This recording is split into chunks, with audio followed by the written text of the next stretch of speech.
société coopérative agricole, c'est la production, transformation, conservation, la vente de produits agricoles, ce qui va dans la forme civile. Par contre, on va revêtir forme civile, pas forme commerciale. Hein? Donc, on fonde dans IAB. IAB, c'est une société commerciale, n'est-ce pas? Bien qu'il y ait une activité agricole, comme c'est une société commerciale, elle est assujettie à l'IS. Mais parce qu'on va le dire à la coopérative de production et de transformation, ce qui basent la forme civile. Hein? Forme civile, on la forme de l'association sans but lucratif. Dans ce cas-là, on va être assujetti à l'impôt sur les sociétés. Toi, les associations sans but lucratif constituées conformément à la loi. Donc, il y a des associations par ASBEN. On va être constituées conformément à la loi pour la FEC. FEC, c'est une ASBEN. Hein? FEC, il faut foutre l'impôt sur les sociétés. Parce qu'il y a un ASBEN. FEC, il faut foutre l'impôt sur les sociétés. Tandis que va exonérer. Maintenant, il va exonérer à l'impôt sur les sociétés. Il y a le groupement d'intérêt économique pour la quote-part de leurs bénéfices distribués à leurs membres personnes physiques. Donc, il y a des groupements d'intérêt économique. Groupement d'intérêt économique des années. Je prends marché Moko Ezali, mais les marchés à Mounen, 4-5 sociétés se réunissent. Non?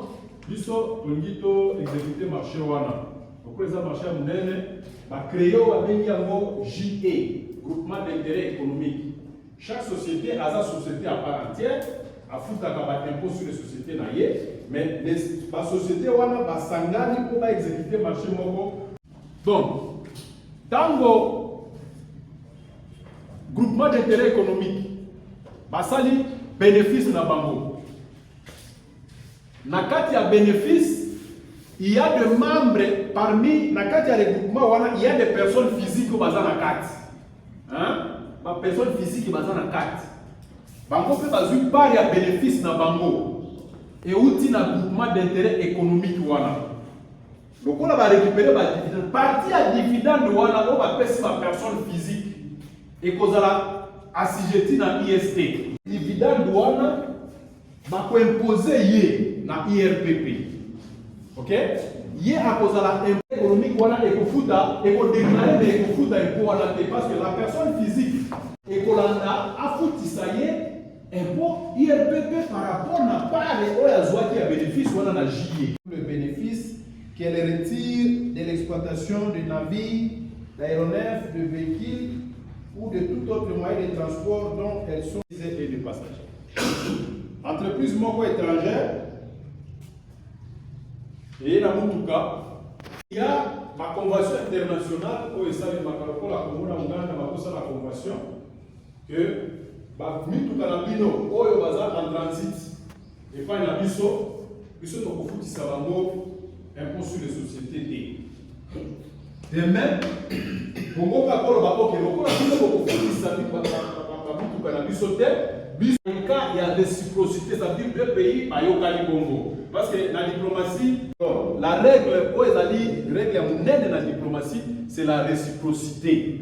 Donc, ceux qui vont traiter bino malamu, il faut traiter batouana malamu. C'est ça la réciprocité. Donc, et puis, ça c'est deux points par rapport à la exonéré. Tous les cas champ d'application, il y a IS, tout le monde s'en a fait. Toujours sur la cas IS, doit imposer IS. Territorialité. Territorialité, il dit qu'on va espace nini, qui peut imposer IS. Ok? Dans l'article 7, il y a loi, et nous dit les bénéfices plutôt passibles de l'impôt sur les sociétés sont déterminés en tenant compte uniquement des bénéfices réalisés dans les entreprises exploitées ou sur les opérations réalisées en République démocratique du Congo, ainsi que ceux dont l'imposition est attribuée à la République démocratique du Congo par une convention internationale relative aux doubles impositions. C'est-à-dire, impôt sur les sociétés est applicable kaka na ba entreprise oyo baza ko exploiter na sol congolais. Wanande impôt sur les sociétés ezali. Wana tozolo la territorialité. Par rapport à la territorialité, la ligne par exemple la TVA. TVA, territorialité nango ezali kaka na République démocratique du Congo. Ça veut dire quoi? Yoke Uganda, oke somba marchandise. La marchandise yo somba na Uganda ba futisi yo TVA na Uganda. TVA na bango za 18%. Au futi TVA na Uganda. TVA oyo futi na Uganda, yoko kiko ya na yango teke oya ko déduire yango na Congo. Hein? Que yo osalaki achat kuna ya marchandise avec TVA, aujourd'hui TVA wana oye na mona Congo bi kuna tala ba imposaki nga TVA, donc il faut ngana récupérer TVA na nga. TVA au futi na Uganda et telemi na Uganda. Et koki kokota na Congo te. Tango zo kotisa marchandise na yo na Congo, toza na douane. Douane, il faut foutre ça au TVA, au ya Congo. Donc, une fois on déclaré biloko na yo, on fouti TVA ya Congo. C'est à ce moment-là que on peut déduire TVA na yo tant que la déclaration na la TVA, on peut déduire. On sonne awa na RDC. Voilà ezali par rapport na territorialité. Donc, le deuxième point sur le bénéfice imposable. Imposé en on a IS. Dès que nous avons déterminer le bénéfice, nous avons besoin d'un tableau pour tout ça, le calcul, tout ça, comment nous calculer, bien que tout ça, le détail nous sauté. Mais tout ça, nous avons calculer le bénéfice pour imposer l'impôt sur les sociétés. Malheureusement, le tableau est allé, mais nous avons alors dit que le bénéfice imposable est le bénéfice net déterminé d'après le résultat de l'ensemble des activités de l'entreprise effectuées au cours de la période servant de base de l'impôt. Donc, avoir un bénéfice on va imposer en gros et ça dit bénéfice net. Quand vous avez calcul, parce que ça va calcul, parce que le bénéfice on a ils allaient imaginer en côté. Bénéfice et ali calcul nous doit sali calcul. Alors awa IS ils ont frappé ensemble il y a ba bénéfice d'après ba calcul ceux qui entreprise ça ils ont ba explication ébélé ba sali calcul il y a ba bénéfice nyonso de ba imposer encore dans IS. Voilà les très important quand on les dans partie calcul pour comprendre d'abord. Société les alliés ont yango ba produit imposable. Kotoyo les a produit. Ba produit les alliés en quelque sorte nous sommes entreprise à sa encaisser en. Hein? Bon nous sommes entreprise à sa encaisser en mot les a produit. OK? Donc côté oyo ba produit kotoyo les a ba charge. Dès tableau de la bombe. Produit dans la charge. Alors, base à calcul, il y a IS, et là, il y a produit. Ma produit, les amis, nous sommes en entreprise, tout la recette. Quand vous avez une marchandise, la recette, nous sommes au quotidien. Ils ont produit. OK? D'où, le mot là, ils ont déjà la accessoires divers ou excellents pour la vente. Activité, activité à côté. C'est un produit à caractère principal des activités.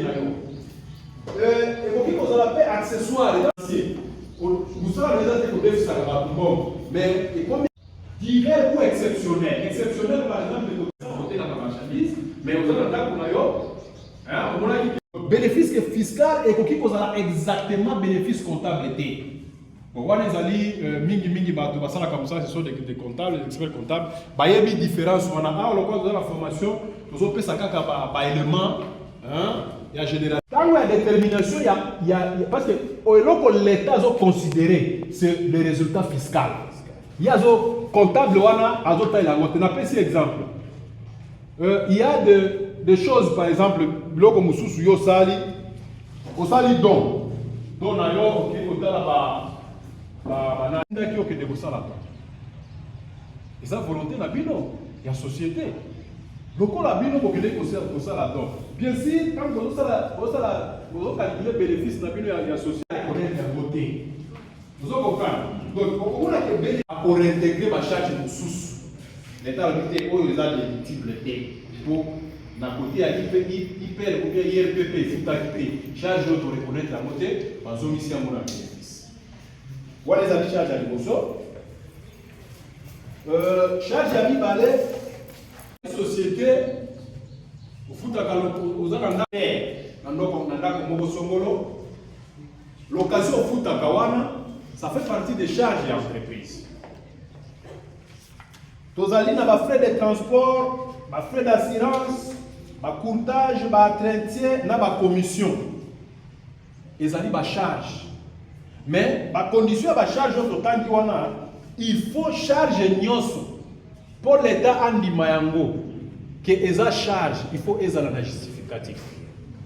Donc ceux qui chargent les na justificatif était yo comment il y a un bout de papier moko boye, on a foutu qui transport autant, on a foutu qui commission autant, on a sala qui boye. Biloko wana ezali na ba preuve té, l'État a considéré en moté.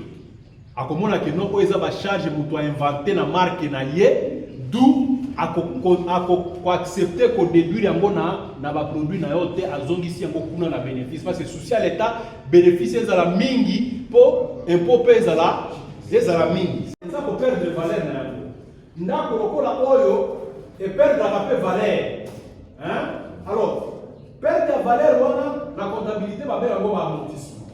Donc chaque fois quand on fait la calcul, il faut faire ça la calcul il y a amortissement il y a mituka, pour ça la calcul il y a amortissement il y a ndako, il y a bien immobilier même ma kiti, ma meuble, pour ezali na kati ils ont ça la musala ya société, il faut subir amortissement. Amortissement et sa charge, c'est connu. Okay? Quand on fait la calcul, la carte de bénéfice, il faut qu'on ça fait par les amortissements. La carte. Mais ça peut dans ma condition. Mon l'État a maillé les lignes pour le capuchon.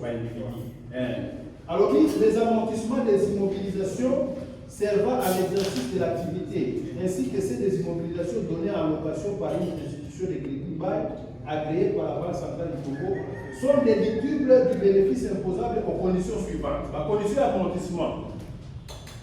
Être pratiqué si des immobilisations figurant à l'actif de l'entreprise est effectivement soumise à la dépréciation. D'abord, 1. Société Nyonso, pour ça l'amortissement, il faut avoir un plan d'amortissement. Donc, ce qui plan d'amortissement est exacté, moyen pour ça l'amortissement est exacté.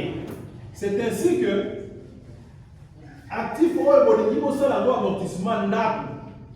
Ndako wana il faut figurer dans l'actif et entreprise. Et là ndako bon côté pour inventer un peu ndako na yo la la kapuna na nini kuna ezali ya yo ya ndako privé yo linyo za ndako wana privé otia na kati ya société o amortir yango. Et là wana pour les quartiers société nani l'État ko mabongo te. Donc il faut ça bien oyo zo sala musala ya société. Ndako eza ya société pour pratiquer amortissement. Et puis, là, pour aller dans la liste et à biloko où ils allaient à la société. C'est pourquoi, à la fin de l'année, entreprise ou société, nous avons fait ça là. Inventeur. Vous inventoriez bien à bino. Mituka, nous avons combien? Et pendant que nous avons combien? D'abord, ils allaient à dépôt de marchandises. D'abord, ils allaient à l'administration. Puis là, il faut inventer les salements. Et puis, pour ça, l'inventaire, vous avez la liste des inventeurs. Vous avez la peine à titre de propriété. C'est très important. Titre de propriété, c'est-à-dire un document, le cours un certificat d'enregistrement, Mutuka, et la carte rose, et un titre de la commune, ou la société qui gagne. On a organisé maintenir fiscal on a mis à niveau il y a ma contribuable. Je remercie que ma invité Bissot DGI pour participer. Parce que à tout ça m'a invité pour participer. Bon. Tout s'excuser non parce que lobby tout ça qui t'a appuyé tout ça qui na réunion conférence téléconférence na Kisangani. Moi, c'est pourquoi CB Nabiso a qui représenter Biso à Walou. matinée ou les kakilou. Je remercie le formateur. Vraiment, nous avons aimé faire s'exposer les malades, malgré tous les kilomètres, mais pour participer les lots, tout le monde qui est à la hauteur. Qu'est-ce que ça, formation dans les malades? Je remercie parce que ça, dans la cadre de sensibilisation, vulgarisation, les gens sont les accoustants. Bon. À ça, le bimoini, il y a le bipénion, biso peut-être pour placer un mot par rapport à soit lié à l'obité ou bien de compléter le mot, mais DGI est rassuré que formation, ils ont organisé formation pour la contribuable de l'Union. Et c'est là il faut, je crois, au début du mois de février. Mois de février, pour organiser la formation, pour pouvoir contribuer à l'Union pour participer. Mais puis on vous a déjà en avance, c'est parce que vous avez déjà informé déjà.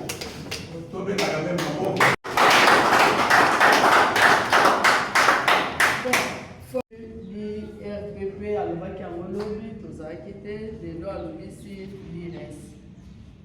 Et là, on va ajouter Kakamouké, ou bien pour expliquer les choses, ou bien pour mettre à c'était surtout sur la charge au moment de contrôle, la charge déductible, la charge non déductible. Dengue formateur pour la charge, alors qui très bien les charges, la charge nous faisons admise la comptabilité, nous faisons non admise, admise la comptabilité, nous faisons non admise la fiscalité. Ça c'est vrai. Comptabilité pour que la charge non soit l'indication, mais fiscalité et qu'il y a pour la charge. Que oyo to suit en gros, oyo to boy en gros, parce que est remplir par condition T. Pour charger ça remplir dans ma condition, il faut d'abord charger voilà et ça la lier une activité. Et ça lier une activité professionnelle. Donc dans le cadre de l'activité au sali ba charge voilà biso fiscalité to kozoya. Na pese exemple peut-être gérant la société ou bien gérant l'entreprise, à quel cadre de loisir, à quel match dans Maroc. À quel Maroc pour le match. Et puis il y a des zones qui dépensent à côté de il y a cadre loisir, il y a charge de comptabilité. Voilà la fiscalité, parce que c'est charge privée. Ils ont engagé par charge de voilà, ils ont la cadre de la société. Ce qui, par exemple, pour par contact, il y a une entreprise pour signer un contrat, pour ça, la vanille, à se déplacer à Maroc. Là, la charge de voilà, de continuer parce que ça, la cadre de la profession. Et puis, la charge, il faut être dans justification. La justification, on fait qu'il y formateur alors qu'il faut la charge. Dépôt et à relever des sommes versées aux tierces. Et ça n'a pas échéance. Tosengi année oyo vraiment les ONG na ba ASBEL va respecter ba dépôt de relever des sommes versées aux tierces. Dépôt nango ezaka gratuit. Beaucoup à déposer gratuitement et ça un formulaire moko botier numéro nani nom poste non il y a place au somme au se ravitailler qui na ba fourniture ce qui va biloko nini durant année durant trimestre mobimba parce que ça se fait en 3 trimestres ici 4 trimestres comme ça. Au remplir yango papier wana oye au déposer et ça kango déposer gratuitement. Mais ce qui se peut au déposer te de ba amende et yaka. Pe amende nango c'est commis kilo makasi. Amende wana commis kilo makasi yango to sengi ba ONG ba ASBEL cette année vraiment ba respecter dépôt ya ba relever des sommes versées aux tierces. Ils ont déjà élagué conformément à la réforme au Salema, notamment IPR. Le dernier IPERO, il y a mois de janvier parce que ça rentre dans l'exercice 2025. À partir du mois de février, IPERO, il y a ceux qui n'ont pas malade. Ceux qui n'ont pas malade. Madame, ceux qui n'ont pas malade, parce que si toute l'étendue à Provence, mois de décembre, exercice 2025. Quant à ce qui concerne IBP, toujours bien IBP, parce que jusqu'à la preuve du contraire, loi Ndegerobi est bini, mais applicabilité en gros, ils ont posé nos problèmes. IBP, Badoyo, Bafutaga en janvier, Bafuta compte na bango, pour terminer en mois d'avril. Avant que Babilo Guanaïr PP et en activité. Si j'ai bien compris. Alors, au qui qu'on confirme biso et l'eau qu'on a lobby ou bien au qui qu'on bakissa et l'eau qu'on ça par rapport à ce qui pour que membres n'a biso surtout basé à l'intérieur va comprendre les bases sur le yango malade. Il a bakissa que et ça la loi parce que tout le lobby loi est kaka pour modifier mon kepe pour compléter. Et ça la loi la 004 article moko et lobby sur les rappels. Tous un rappel il y a 4 ans pour les impôts non payés et 5 ans, 4 ans et l'année en cours 5 ans. Vous comprenez un peu? Alors, quand bien même que IPER, IBP, et autres année haute, mais ceux qui ont moutozan à Bagnon, il y a pas IPER, il y a pas IBP, il y a pas que Tokolanda yo. Tokolanda yo, pour surtout au moins que Topesio soit taxation d'office ou bien régularisation, on a 4 ans à IPER ou bien IBP. On va continuer dans le cadre de recouvrement, il y a banane, il y a impôt non payé, non encore payé. C'est dans ce cadre-là.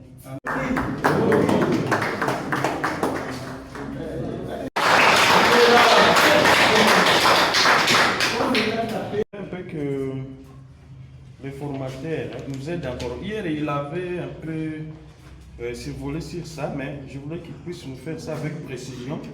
S'il y a moyen même appuyer ça par un article, là où on parle de la catégorisation des entreprises.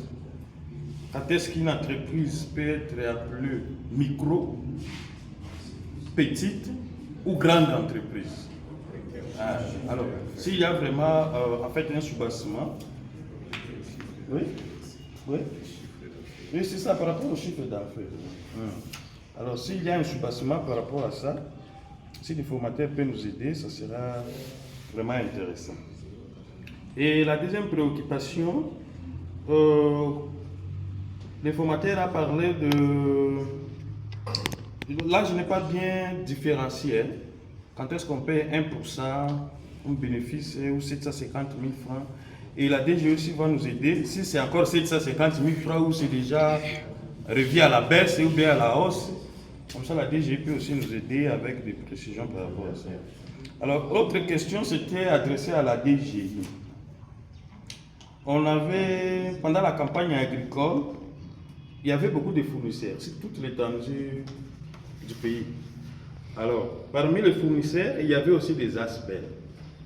Alors, pour obtenir l'OPI, l'ordre de paiement informatisé au niveau du ministère des Finances, on exigeait, y compris les aspects, y compris nous, les SARL, de présenter un quitus fiscal. Alors, alors que parmi les structures exemptées, par rapport à la nouvelle loi, à l'article 3, c'était l'article 5 et 6, on a parlé de l'État congolais, province, et on a aussi parlé des aspects. Ils sont exemptés, pas même exonérés, mais plutôt exemptés.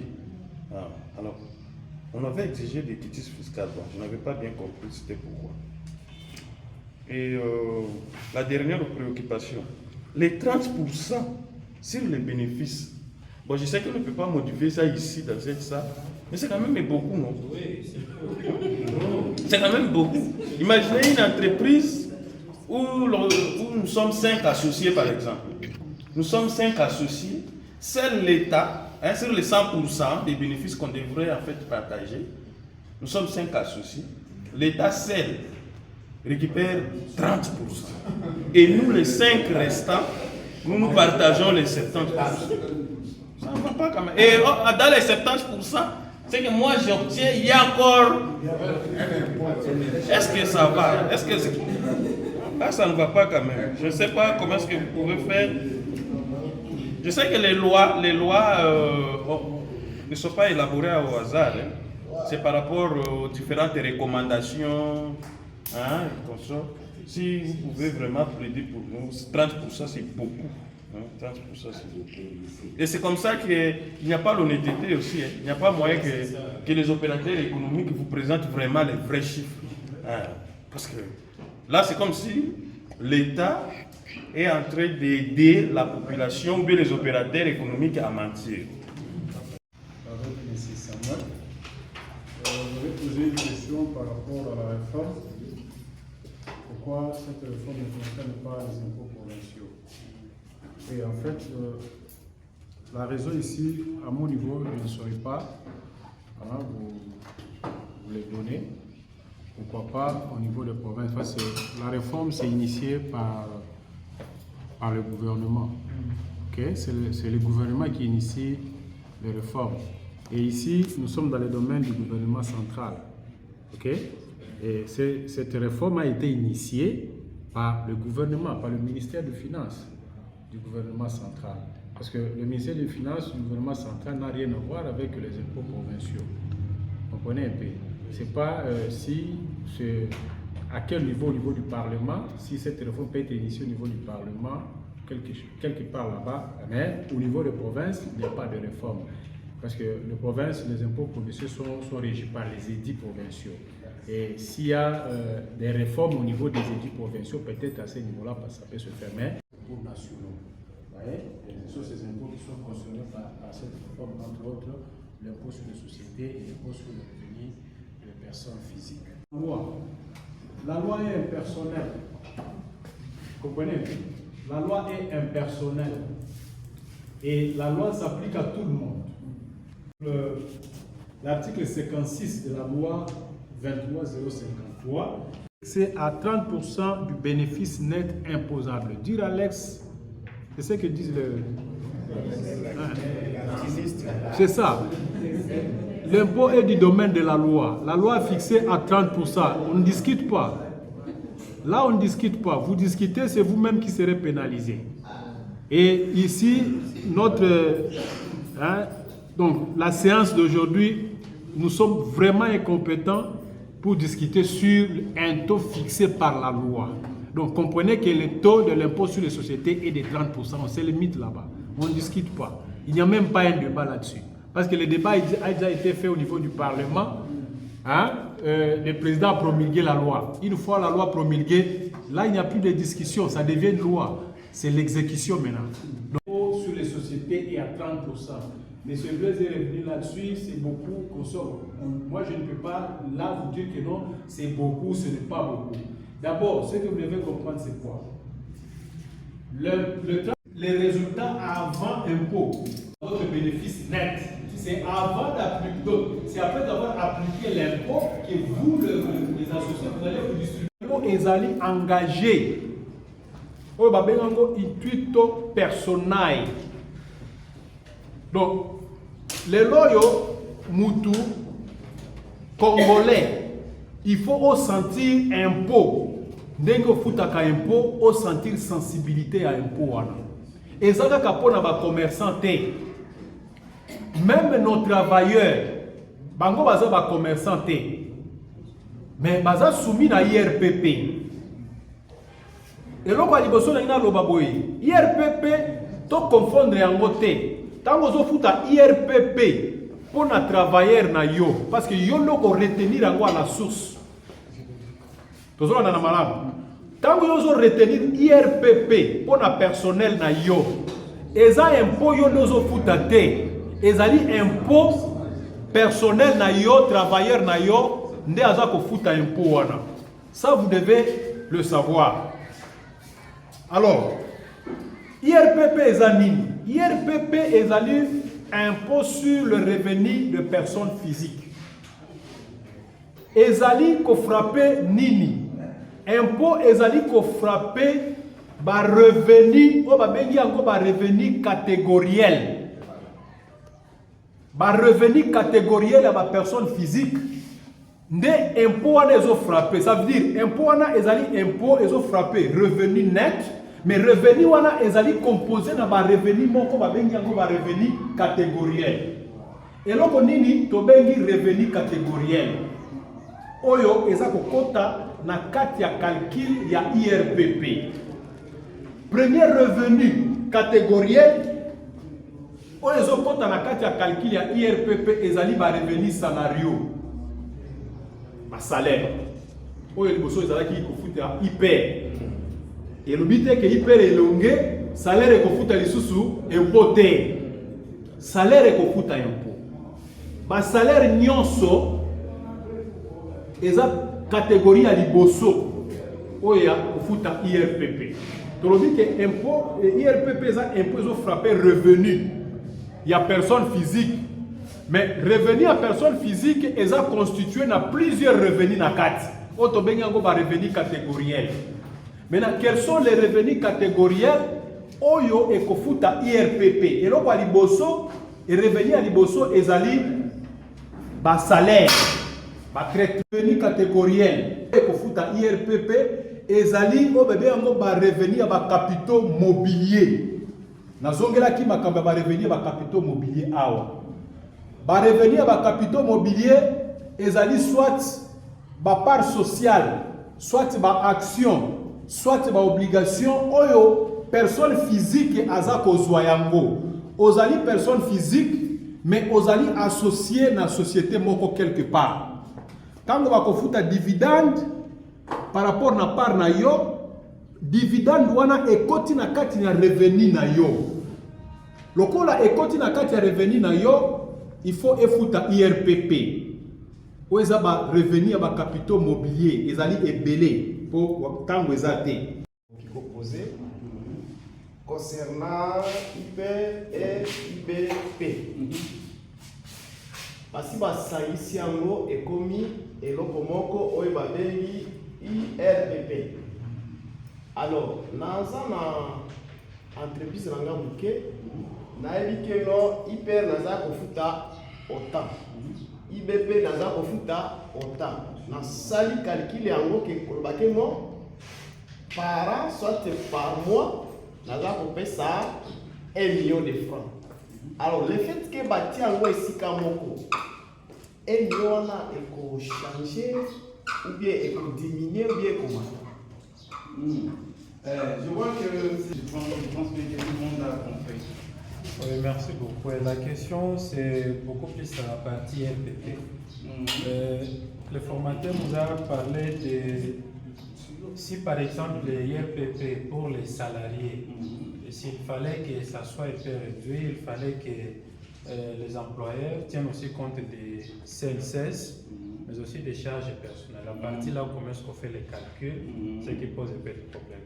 Et deuxième des choses, il a insisté sur le fait que les employeurs, s'ils ont des salariés, ils doivent les payer ou bien les rémunérer en tenant compte des lois prévues par la loi et par l'État partout.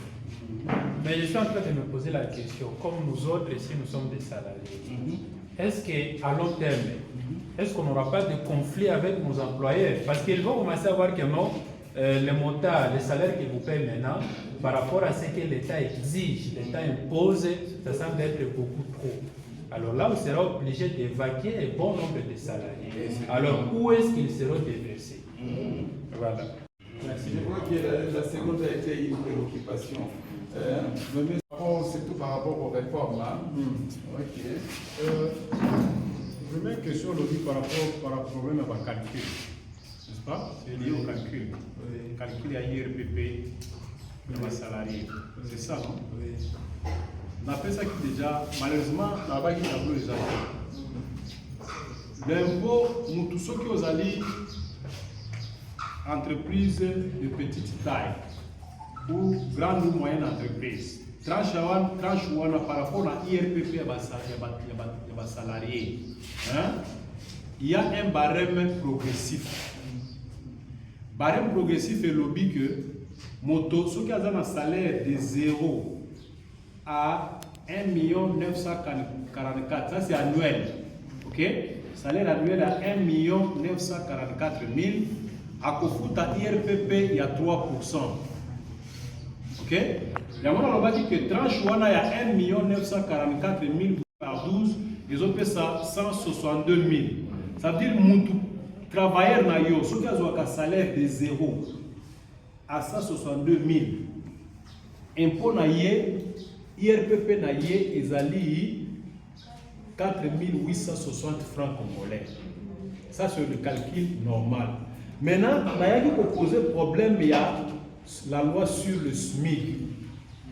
Loi sur le SMIC, il dit que le travailleur manœuvre ordinaire, travailleur simple, manœuvre ordinaire, ezali mutoyo asala kabusala moko ba matiti kokata ba matiti kokomba ou bien kokomba kokolopa nde batu babenga ngo ba manœuvre ordinaire. Conformément à la loi, manœuvre ordinaire a kozwa moins de 14 500 francs par jour. Ok, ça c'est la loi. Loi wana ezali pour améliorer les conditions sociales ya ba travailleurs. Conséquence ezali que tango mutu azozwa 14 500, ceux qui a travaillé pendant 26 jours a kozwa 377 000 francs congolais. Alors, na kati ya 377 000 francs congolais, nous avons la calcul na ye ya IRPP. Parce que yo employeur, nous pour retenir IRPP à travailleur na yo. Mais, au plus tard, il faut déclarer situation, il y a salaire nyonso bopesa qui na DGI. Au plus tard, le 31 mars. Fiche individuelle, oyo, il faut qu'on dépose un mot dans DGI parce que ceux qui ont sali à voter, ils allaient payer la pénalité. Pour l'État nous impose trop et après, donc les marchés à soi, les mouvements, en fait, les profits, le tour n'est pas comme il s'est fait de payer trop. D'ailleurs, moi j'ai avec plus de 3 mois au niveau de l'inspection du travail. J'ai juste demandé barème salarial, classification d'emploi, d'autres aspects. Voilà. Vous nous exigez trop. Alors qu'à retour, on ne reçoit rien. Compatibilité des hommes d'affaires, sécurité des travailleurs, sécurité des gérants, surtout pour des grandes sociétés, surtout des succursales ici. Et même certains patrons des micro-entreprises, surtout ça n'en parle même pas. On ne garantit pas tous ces aspects, mais vous nous imposez trop. Vous voyez, et ce sont des aspects à soi qui découragent. Voilà la réalité du marché. Vous me posez aussi trop. Et certains patrons disent clairement, si vous...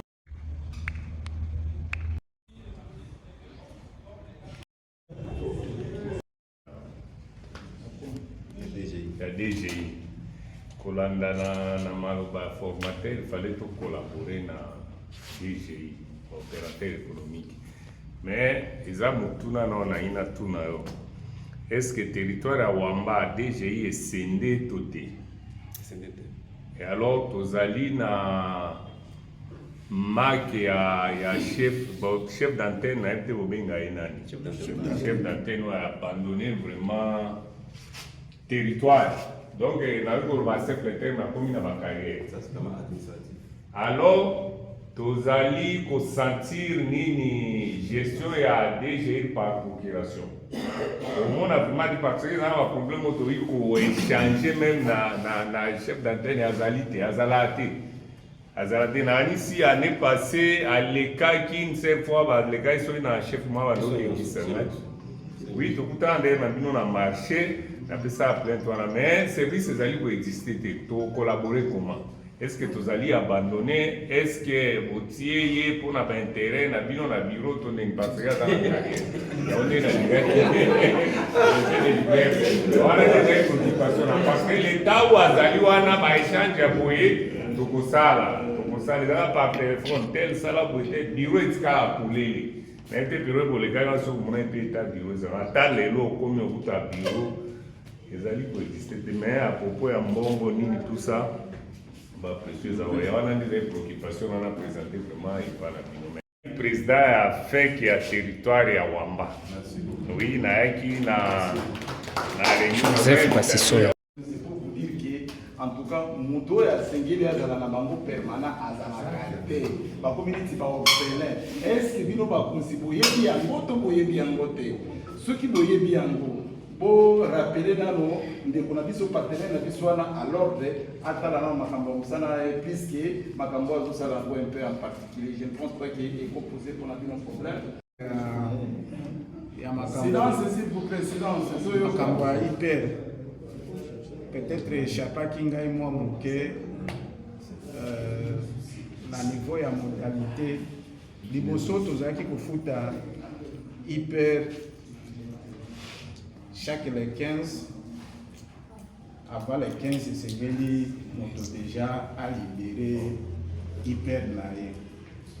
Alors bayebisi biso tolongola déjà na jargon na biso, donc le concept hyper IBP comme na IRPP. Alors na éviter l'olenge modalité de paiement soki etikali kaka ndenge ezalaki liboso ou bien ezali na ou bien échanger tokofuta yango globalement lokola na nini ya bénéfice ou bien ezali ndenge nini wana nde emekaki koéchappe ngai puisque soki il y a réforme c'est-à-dire il y a changement. Échéance etikali ndenge moko par rapport na IRPP ou ils ont la salaire. Alors tu dis que IRPP ils ont englobé par revenu et belé. Impôt sur le bénéfice est commis par IRPP. Impôt sur le salaire ils ont qui hyper est commis par IRPP. Impôt mobilier est commis IRPP. Ça veut dire ba tranche ba revenu nion soit est commis IRPP. Alors par rapport à l'échéance IRPP concernant ba salaire etikali kaka na échéance na yango. Calcul nango etikali ndenge moko, échéance nango etikali ndenge moko, les 15, il faut au plus tard les 15, il faut déjà qu'on foute à IRPP lié na salaire. IRPP lié na nini ba dividende. Kaka tango yo muto au côté aux 8 dividendes, il faut que nous déclarer IRPP na yo lié d'ailleurs ils ont retenu à la source entreprise et identifier. IRPP o ya bénéfice etikali kaka na procédure na yango mais eloko échanger eza kaka catégorisation. Ça veut dire IRPP o etali bénéfice pour na ba micro entreprise ba kofuta $30 le 30 avril, mais pour na ba petite entreprise ba kofuta na deux quotité il y a 60% le 31 janvier na quotité à 40% le 30 avril. Poleri wana est tombé na matoi malamu. Pour papa Charles à ma gauche, il est le chef du personnel à Bisso. Alors, solution ezali nini? Lokola baja bazali kuna akosala calendrier na ye ya rotation pour la permanence ya bureau. Atanga c'était pour la première fois dans le 14 ans bureau moko kitoko kuna balongisi mais il n'y a personne. Bon, ce que monaka na le chef d'antenne aza koleka. En tout cas, Nazali ko nyonga bango. C'est-à-dire quoi? Le formateur a bien dit. Alors, là, qui vient à tozoaka ba assignation. Tant assignation wana ekomi à partir à Kisangani, ba bengi ba chef de centre ba komi kuna ba signer liboso ya directeur. Yo na isiro par exemple, sans oyo ya janvier tozoa 100 millions. Omoni tango ekomi et pas chef de centre akamate yango apesinga recette. Donc azaka terme na wana benganga nani patron de recettes. Doyen, c'est toi qui es le patron de recettes. Bon, ça là sikoyo assignation na yo interne. Omoni sikoyo Nathalie Bendango na bombardé, Nathalie Wamba. Donc sincèrement moi je peux vous dire que Wamba des ali pumure abisoa. Parce qu'ils ne sont pas allés derrière des carrières là, c'est pour avoir monté mon cœur solo. Monter la carrière, par exemple 8 millions. Avec ces 8 millions, épauler directement tokomi ata tokomisaki 100% te tokomisaka 95 pour que tozala côté na oyo ndenge bino baopérateur économique bozosenga te direction ezala awa bakotala baperformance oyo tozala kokotisa ok bakosala performance oyo bamoni ke na isiro bakomaka mingi te bazwaka mingi te bazilaka obele nini wacha kibali tout ça c'est ainsi que biso mpe tozosala makasi ngambe na nyongaka bango toi tu dois jucle soko ye na 40 millions te en tout cas vous serez mal compté de okomona aleki tamso akobenga nga zolela viens papa c'est quoi avec moi il dit non biso tutiaka motema epa na yo kuna que tout droit pas dans les réactions et pas préoccupation ya mwana mobali. Excusez-moi. Ndenge tozali à tout ça la makasi parce que les impôts est du domaine de la loi. Donc eloko nyonso za ko salema na cadre ya impôt ezali ko landande mibeko. Na mibeko wana esalemi na ba législateur de ba voter ba mibeko wana avant que ekoma nasse et puis ezala exécuté par instance nyonso. Concernant plainte na yo tikoloba awa oza moto ya liboso te pe moto asuka te ya ko donner plainte wana ya koloba que l'état aza kopesa so ba charge ebele mais en retour il y a toujours un problème. Et là quoi motuya dans un premier temps o esengeli boyeba impôt ezali nini parce que na impôt eza ba mécanisme ebele elekaka pour que l'état azwa ba moyen na ye tel que na ko aller donc directement donc impôt ezali recouvrement mbongo mbongo nde donc eza recouvrement biloko matériel c'est de l'argent l'état a besoin de l'argent et recouvrement wana eza koleka selon ndenge mibeko elobi mais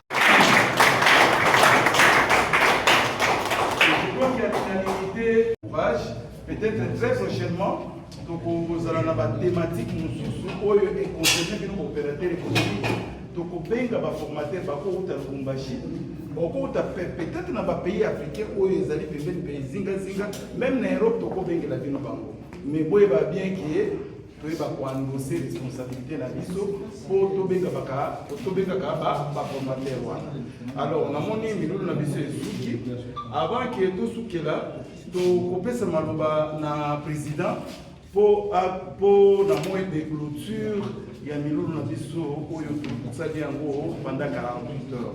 Mais s'il vous plaît, monsieur le formateur, vous laissez d'abord tout terminer. Na esengo monene pona kokoma na suka ya formation na biso tozali na esengo monene po ete ondimaki ko participer pe kokoma na suka ya formation oyo ezalaki ya 2 jours kasi pona ko ganyeta ko permettre ngana kende na lopoto pona silisa ngoma mwa malamu pe na kimia. Mesdames et messieurs, cette formation sur la réforme fiscale nous a permis de mieux comprendre les enjeux, les évolutions majeures et les implications pratiques de ces changements pour nos institutions et nos activités professionnelles. Les réformes fiscales ne sont pas de simples ajustements techniques, elles constituent un levier essentiel de développement économique, de justice sociale et de bonne gouvernance. Leur réussite dépend largement de notre capacité à les maîtriser, à les appliquer avec rigueur et à les appliquer avec pédagogie comme notre formateur l'a fait. Je tiens à remercier les formateurs par la qualité de ces interventions ainsi que tous les participants des échanges. Je vous invite à mettre en pratique les connaissances acquises afin de contribuer activement à une fiscalité plus efficace, plus équitable et plus transparente. Les notions abordées, les cas pratiques et les échanges que nous avons eus constituent les outils précieux pour mieux appréhender les nouvelles dispositions fiscales et les appliquer de manière optimale. Je vous remercie de votre attention et vous souhaite plein succès dans la suite de vos missions. C'est par ces mots, au nom de ma présidente Banambeaniso Mambo Colette, empêché, que moi, Adonis Kambere, je déclare close la formation du 9 au 10 janvier 2026. J'ai dit, je vous remercie.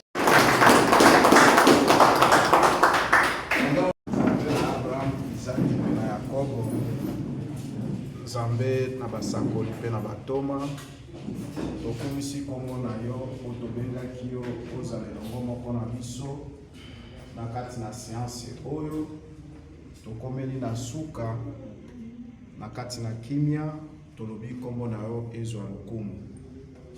Tozali kosenga lisusu ete Nzambe po interiorize matière oyo toleki na ko recevoir awa esunga biso na kati na avenir, kati na misala na biso, et faciliter le temps pona tombwama na mboka pe esunga biso pona ko promouvoir ba intérêt na misala na biso.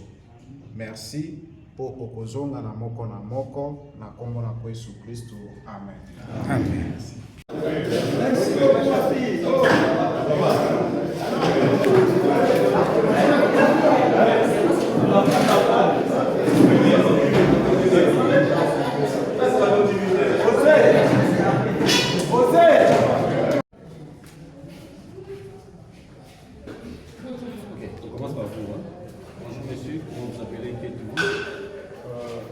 Merci pour la question. Je suis M. Massoudi Patricien. Je suis conseiller fiscal au sein du cabinet CAEC et aussi secrétaire administratif de la FEC Territoire de Ouadja. Merci beaucoup. Ici, vous étiez formateur dans cet atelier de formation, nous pouvons dire de renforcement des capacités. Vous avez prêché par quelle matière? En fait, nous sommes là parce que nous sommes en train de vulgariser la loi 23053 du 13 novembre 2023 relative à l'impôt sur les sociétés et l'impôt sur le revenu des personnes physiques. Donc c'est ça la base de notre formation, parce que c'est une réforme qui vient d'entrer en vigueur et nous devons le vulgariser auprès des opérateurs. Combien de temps déjà que cette loi-là est entrée en action? Cette loi devait être appliquée à partir du 1er janvier 2026. C'est une loi de 2023, mais ça devait être appliqué à partir du 1er janvier 2026. Quelle est la finalité en organisant cette formation ici dans la réduction? Oui, la finalité c'était de pouvoir d'abord informer les opérateurs économiques, les sensibiliser sur les réformes, et ensuite on devait aussi renforcer leurs capacités par rapport aux modalités de calcul, aux concepts aussi liés à cette réforme. En donnant la matière, comment vous trouvez les participants, les assujettis? Est-ce que vous sortez satisfait? Oui, très satisfait parce que d'abord l'auditoire a été attentif. Et il y a eu des questions pertinentes qui ont été posées. J'estime que, en tout cas, les participants ont activement collaboré à cette formation. Et déjà, je peux me réjouir du fait que, en tout cas, les matières sont bien passées et tout le monde est satisfait de cette formation. Merci.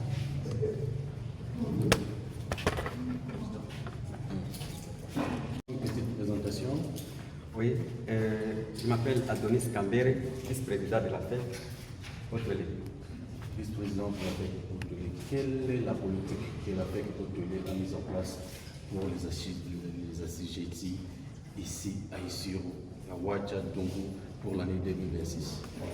La Fédération des entreprises du Congo, c'est une école.